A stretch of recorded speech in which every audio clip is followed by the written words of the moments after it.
Hello and welcome to the Introduction to Second Semester Chemistry. After you watch this recording, you'll want to log into your chemistry homepage, click on the semester introduction quiz and take the quiz, which will unlock the units 1 and 2 for you in your chemistry course. My name is Miss Cardin, and you either have Miss Smitty or myself for the teacher that's actually listed on your chemistry homepage. The person that's listed in the top right hand corner of your chemistry homepage will tell you who to K-mail if you have any problems and who actually grades your paperwork. Our live class connect times right now are scheduled for Mondays at 2:30 and Wednesdays at 10:45. However, depending on, if GCA makes any adjustments to the schedule, that is subject to change, so just keep that in mind. The tentative live class connect start date, so this is when we'll have our first live class connect, is January 23rd. Again, that's subject to change depending on GCA policies. Okay, this is a message to new students that are here for the first time this semester. However, this recording is important for returning students as well because there are going to be new things in chemistry that you need to know. So make sure that you take notes on this as well. So this is for new students right now, but the whole recording is for returning students. If you are a new student, please K-mail Miss Smitty or I and explain to us that you're a new student. So you'll K-mail me if you are in Brittany Cardin's class. Again, you'll look at the top right hand corner of your chemistry homepage to see whose class you're in. You'll K-mail Jennifer Smitty if you are in Miss Smitty's class. Let us know that you're a new student. Tell us your enrollment date, your phone number, and a good time to call you. And if there are any extenuating circumstances, like my computer hasn't arrived in the mail, or I'm on bed rest, or I'm pregnant, or anything else that we might need to know to make sure that we can help you as much as possible. And then when I call you, based on the time that you tell me is good for you, I'll let you know where to start in the course, and if necessary, any assignments that you may be exempt from. Before you watch the rest of this recording, so pause this after I explain this slide, I want you to log into the OLS, click on My Courses, go to SCI 303B Chemistry, and then access the course. Once you've accessed the course, you'll see a link in the top right hand corner that says Doc Sharing. When you click on Doc Sharing, you'll scroll down and download the Spring 2013 calendar. You'll want to print that, and the Spring 2013 graded assignment checklist, and you'll want to print that. This will tell you when each assignment is assigned throughout the entire semester, and this will tell you all of the assignments that are assigned. So as you complete an assignment, you could just check it off your checklist and you know what you've completed already and what you still need to complete in order to pass chemistry for this semester. And then this is optional. We're going to go over most of the material that's covered in the syllabus today in the introduction recording, but it's also constantly available for you in the chemistry homepage. There's a link on the top left hand corner that says syllabus if you want to go back and review the grading policy and so forth. So here's a special note for people without Microsoft Word. You can actually download Word Viewer at this website, and I'll put this link in the video description. So if you go back down below the video that you're watching now, you should see this link for you. And if you can't open a Microsoft Word document, you can download this in order to actually view it and print it out. And it's free. Things to purchase for class. So there's one item you actually have to go out and buy for the entire class. Everything else is online. There will be one lab that you actually have to physically complete, and it's going to be our KoolAid lab. And so you fall into one of three categories, I guess. You can either go out and buy the regular KoolAid. It's maybe $2 or $3 at the most, so hopefully you can afford that. And it needs to be the Kool-Aid that is pre-mixed, so that already has the sugar in it, so we don't get make things too complicated trying to add the sugar and then mix in the flavor packet. Or if I have any diabetic students in the class, or students with sugar intolerance, or gluten allergy, I don't know if this actually has gluten in it, but anyway, you can get the sugar-free Kool-Aid that will help with the intolerance to sugar. Or if you can't afford to go out and buy any Kool-Aid, most people already have just regular sugar in their house, so you can use just plain sugar as a substitute if you don't have Kool-Aid, but it will be kind of weird because you'll be drinking sugar water. So I do suggest you go out and invest $2 or $3 to buy this pre-mixed Kool-Aid in order to do the Unit 3 lab. So there are required assignments and there are optional assignments. The optional assignments that you'll see in the course are quizzes that are listed under the unit practice quizzes. The test corrections are optional, but they're really recommended if you don't do very well in the tests. And then the study guides are optional, and those are to help you do well on the tests. So hopefully if you complete the study guides, you don't need to do the test corrections.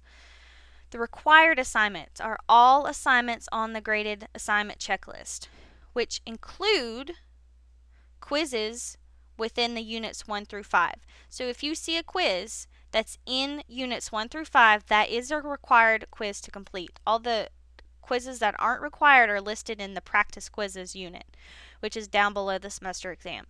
And what does this mean for you? It means that since all of the assignments that are listed in the graded assignment checklist are required, zeros will be entered in for all of those assignments after the due date listed on the syllabus, and we can go over those in just a minute, what the due dates are for each one of the units. However, even when the 0 is entered into the gradebook, that doesn't mean you can't complete it. You can still complete it. It's just there to remind you that you haven't completed a required assignment yet and you need to actually go back and do that. However, while I'm on this page, I will mention, and I'll probably say it 2 or 3 times again, that it is best to stay with us. When an assignment is completed, you'll want to complete it on that day or at least within that week, because it's hard to go back and try to catch up if you get behind, because we'll be doing live Class Connect sessions and you'll be in previous units, and if you try to come to the live Class Connect sessions, nothing will make sense. So try to keep up with the work. So something that might confuse you, I just want to kind of head it off right now. Units 1 and 2 will not unlock until you complete the semester introduction quiz under the course home tab. So in order to see units 1 and 2, you have to complete the semester introduction quiz. You cannot see anything else in the course until you complete that quiz. In order to see units 3 and 4, you have to complete the unit 1 and 2 test. In order to unlock unit 5, you have to complete the unit 3 and 4 test, because these two tests are combined tests. So unit 1 and 2 are tested together, unit 3 and 4 are tested together. And then in order to see the semester test, you actually have to take the unit 5 test, and that's tested separately. Here are the types of assignments that we have this semester. We have quizzes, tests, written assignments, and one discussion board post that you'll have to make. So the quizzes are good. They're kind of grade boosters, because you can go back and retake quizzes as much as you want to in order to make 100% on those quizzes. Because they can be retaken, there should be no reason why any student makes below a perfect score on a quiz. These are just meant to boost your grade.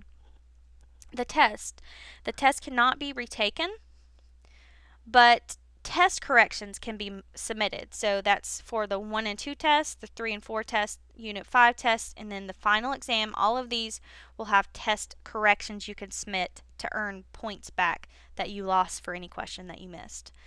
Written assignments, all written assignments will have help sessions. So if there's something that you're confused about with a written assignment, you can come to the help session and we'll complete that assignment together. You'll of course turn the assignment into the Dropbox, and I'm going to put this link in the video description as well if you need help understanding how to submit an assignment to the Dropbox. And that's also near doc sharing, which is in the top right hand corner of your chemistry course. Doc sharing, okay, so written assignments are found in the doc sharing unit folders, and I'm going to go over that in just a minute to actually show you the separate unit folders for each one of the units. And then finally, the discussion board, you'll need to post 3 total responses for full credit, including 1 response to the initial question. So the discussion board is going to tell you to answer a couple questions. Once you've done that, then you'll post 2 responses to what other people have posted, and the assignment is going to just require you to help a student correct a question that they missed on the quiz. But we'll talk about that more as we get to Unit 3, because that's actually in Unit 3. Let's see. I put this here to show you a quiz. So once you log into your chemistry homepage, you can click on one of the unit tabs. Oops. Go last viewed. Okay. Click on one of the unit tabs, and it will expand out all of the assignments in a particular unit. And here is an example of a quiz. Okay, ideal gas law quiz. This is something that's required for you to complete. Phase diagram quiz. This is required for you to complete. This is just one copy of a written assignment that you have. But again, if you go to doc sharing under the Unit 1 folder, because this is Unit 1, you can find a Word document of this assignment. I really hope you're taking notes right now, or else you're probably completely lost. Okay, and then Unit 2, I was just going to show you a test. See, this says Unit 1 and 2 test. It also says graded on it, so you know that this is an assignment that's required for you to complete. And your first test is actually in Unit 2. So I mentioned doc sharing, which is in the top right hand corner of your chemistry course.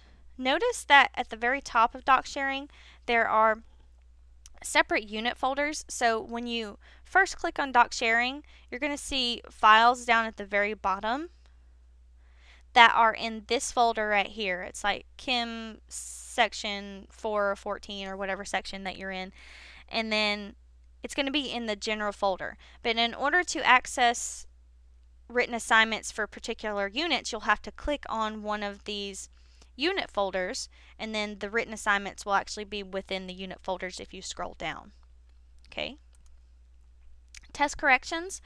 So I mentioned if you didn't do very well on your test, you could complete test corrections because they can't be retaken.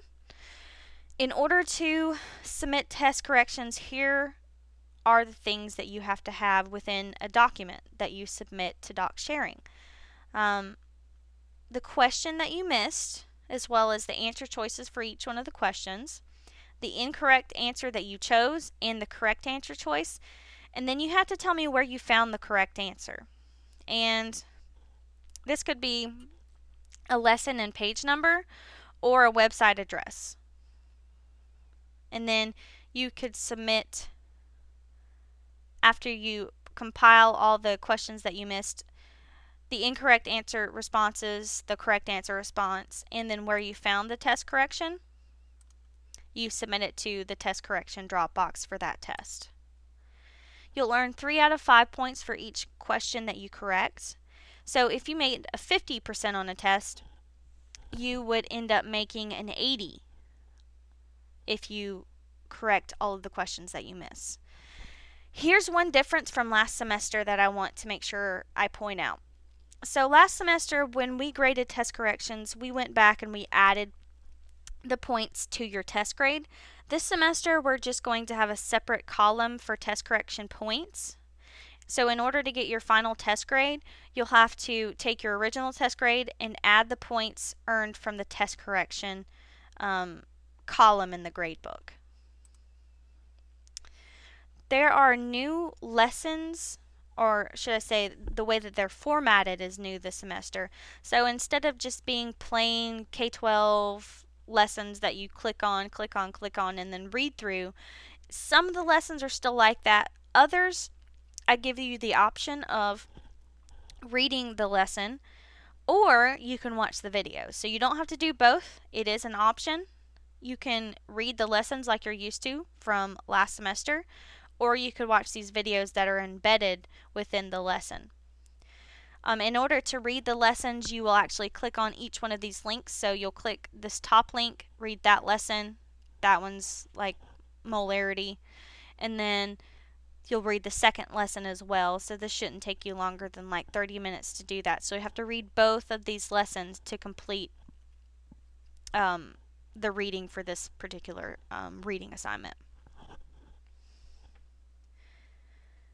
Or, like I said, you can watch the videos instead. Whichever works best for the way that you learn material. Your weekly tasks. So this is what you want to make sure you're doing on a weekly basis. Make sure you log in and look at the course calendar and complete assigned reading lessons or written assignments for that week. Attend Class Connect sessions or watch the recordings. Check the course announcements and the what's new items to see if I posted anything new in doc sharing. Thoroughly read any K-mail from Ms. Carden or Ms. Smitty. So we don't just, send K-mails for our health. It's because they contain information that you really need to know for your test. There might be some changes that take place in the course, and we want to make sure that you see that. And we make sure that we don't send too many out to make sure that we're not overwhelming you. So if we actually do send you a K-mail, make sure that you read it, because we're really not sending that many K-mails out to you. I try to send a maximum of 2 K-mails per week. Sometimes I don't send any. And then make sure you make a commitment to keep up with the assignments and don't get behind, because like I said, it's difficult to get caught up if you're behind, because we're learning different material from what you're studying in Class Connects. So within the announcements, it's important to point out, and we're almost done, guys, so hang in there. Within the announcements, you'll see a Class Connect recording archive. If you miss a Class Connect, you'll want to go back and look at that, because I think that Class Connects are really helpful. There is a correlation between test grades and the students that actually attend Class Connect sessions, so you'll definitely want to watch those. But you can get the Class Connect recording within the Class Connect recording archive, and I'll show you where this is located on your class page. But that is within the announcements on your chemistry homepage. And then in the announcements, you'll also see a pacing guide and a checklist for graded assignments and reading assignments for each unit. So make sure you look there to see like a specific detailed breakdown of what you want to complete for each unit. And then if there are any other facts or changes that are made, we'll also make an announcement about that on your chemistry homepage. We already mentioned the live Class Connect times. I'll go over them again just so you don't forget. Mondays from 2:30 to 3:30 p.m. and Wednesdays from 10:45 to 11:45 a.m.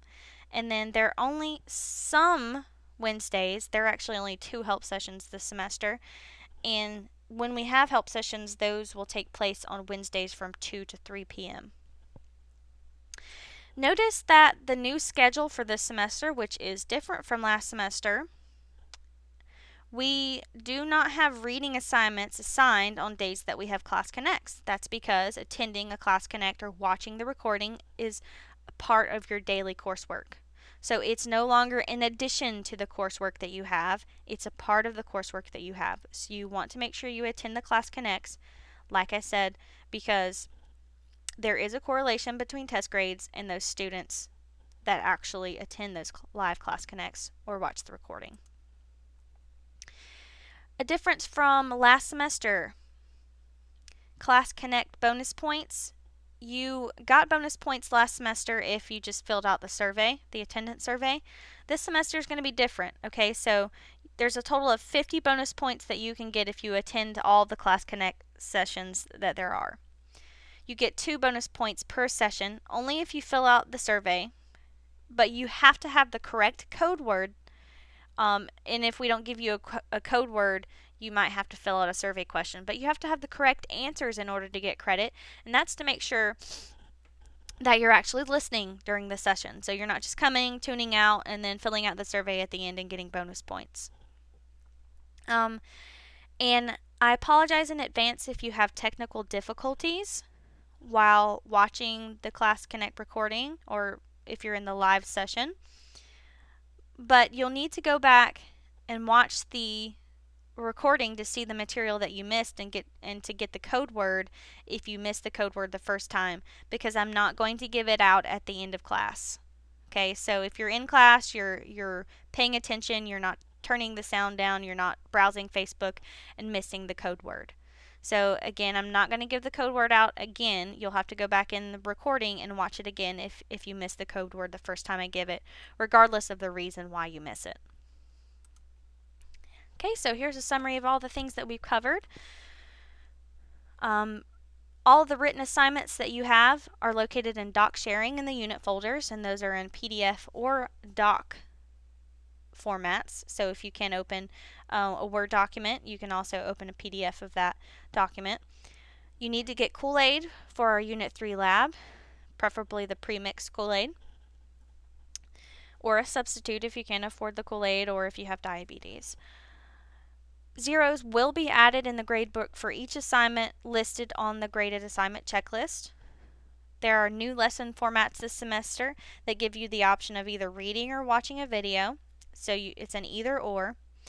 And then keeping up with the weekly assignments will help you understand the material better because we will be discussing topics live in class as the material is assigned. I think that, oh, no, that's not the end. You may now take the semester introduction quiz on your chemistry homepage, and this is where it's located. Once you log into your chemistry class, under the course home tab, you'll see the semester introduction quiz down at the bottom. One other thing that I wanted to show you before we go is on the course syllabus.